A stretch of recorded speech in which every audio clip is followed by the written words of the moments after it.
Eh bien, plions-nous à cet exercice, métamorphose. Si vous voulez avoir la moindre chance d'avoir une idée de quelque chose de votre avenir, je crois qu'il faut commencer par réfléchir profondément en soi pour comprendre en quoi on est en train de se métamorphoser.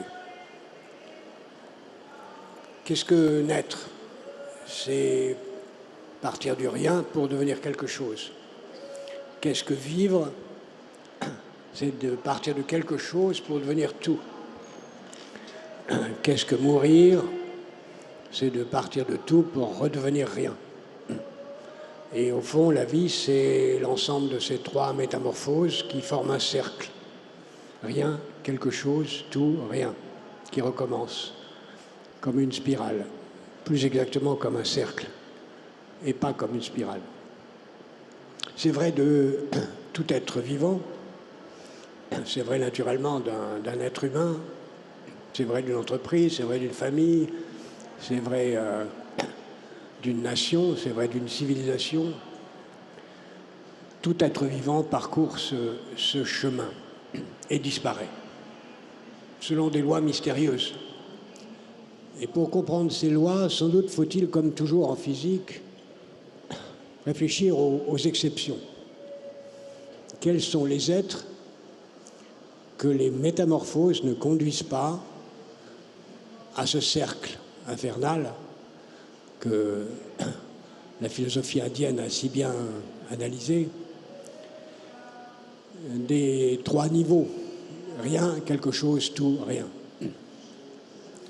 Dans la tradition juive, on dit que si on veut comprendre pourquoi il n'y a rien de nouveau sous le soleil, il faut aller au-dessus du soleil pour voir de plus loin.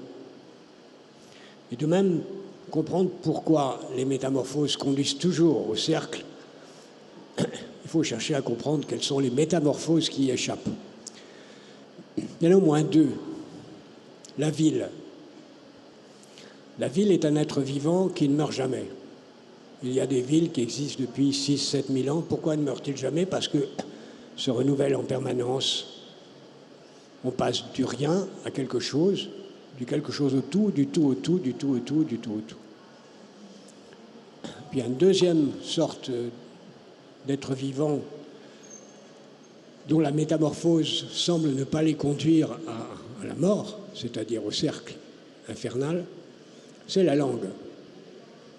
Une langue passe du rien à quelque chose, du quelque chose au tout, et du tout au tout, elle évolue sans cesse, elle est faite de mutations permanentes. Qu'est-ce qui explique que la ville et la langue échappent à l'implacabilité du cercle des métamorphoses? C'est simplement le fait que l'une et l'autre sont ouvertes, qu'elles acceptent l'une l'autre de devenir quelque chose d'autre, qu'elles assument pleinement qu'il n'y a pas de vie sans être préparée sans cesse à devenir un autre. Vivre, c'est cela. C'est être prêt à devenir un autre. Vivre, c'est être prêt à accepter que les autres deviennent des autres. C'est être curieux des autres, c'est être ouvert aux autres. Qu'est-ce qu'à la mort? C'est être fermé. C'est refuser de devenir un autre. C'est refuser que les autres soient en train de changer pour devenir d'autres. Qu'est-ce qui meurt d'abord? Ce sont l'ensemble des choses qui ne peuvent pas devenir d'autres. Qu'est-ce qui ne peut pas devenir un autre? C'est un objet artificiel, un artefact.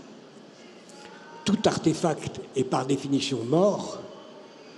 Tout artefact ne peut pas se métamorphoser. Or, et c'est là un des drames de nos civilisations, peut-être le plus grand danger que nous sommes en train de courir, c'est que, sous prétexte de chercher à être éternel, nous sommes en train, individuellement et collectivement, de devenir des artefacts. Nous sommes nourris de l'illusion que ce micro est immortel, alors que chacun d'entre nous mourra un jour.